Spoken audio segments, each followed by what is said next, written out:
Shalom Ouvracha, mes chers amis, un miracle extraordinaire. Au début de la guerre, ils n'étaient pas encore rentrés dans Gaza vraiment, ça veut dire dans la ville, mais ils étaient encore dans tout ce qui est autour de la ville, dans les champs qui sont autour de la ville. Maintenant, bien sûr, il faut dormir. Les pauvres, c'est Chayalim, qu'Akadosh Baruch Hu les protège. Agav, et combien de Teilim vous faites pour les Chayalim? 5, 6. Il faut savoir qu'ils sont là-bas 24 heures sur 24. Ils sont en danger 24 heures sur 24. Donc ils te donnent eux 24 heures et toi tu donnes 5 télim. C'est de réfléchir un petit peu. Bon, et Bekitsour, ils sont en train de rentrer. Et ce qu'ils font, c'est que, vous savez, il y a des grands tanks qui sont aussi chars et qui font des trous dans la terre. Ils font des trous dans la terre et ils poussent tout le sable. Maintenant, qu'est-ce qu'ils font? Ils font un trou à l'intérieur de la terre et ils font une grande tranchée.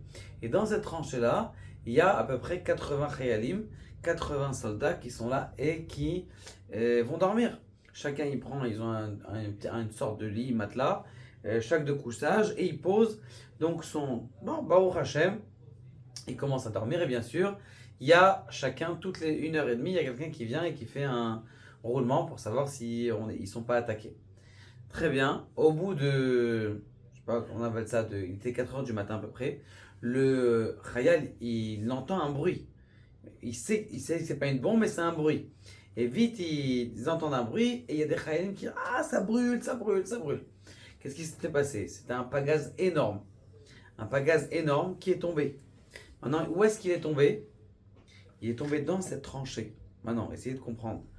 Un pagaz comme ça qui tombe dans cette tranchée, ça veut dire 80 khayalim en un coup. Et qu'est-ce qui s'était passé? Ils arrivent, ils voient que ça lui brûle le visage. Ils regardent le visage parce que lui il était Chovesh, celui qui raconte, c'est-à-dire celui il faisait il s'occupait du médical. Il dit je vois rien, je vois rien. Il dit ah ça. Et il voit juste à côté de sa tête qu'il y avait là-bas le pagaz qui est tombé. Ça veut dire c'est un truc énorme. Il est tombé à l'endroit où lui-même ou ce copain avec qui il dormait, lui-même il dormait, il était censé dormir, il était à cet endroit-là, et il s'est levé pour aller faire sa shmira, et donc la bombe elle est arrivée là-bas. Maintenant, quand la bombe elle est arrivée là-bas, elle n'a pas explosé. Je tabarre chez moi là-bas pour vous dire comment Kadosh Baruch Hu, il sait exactement. Même quand ils ont réussi à envoyer une bombe, il a dit, là ici, il y avait un qui était là-bas, il n'était pas très religieux, il a dit, là ici j'ai vu 3 miracles. Le premier miracle, celui qui est que 80 soldats ont été sauvés.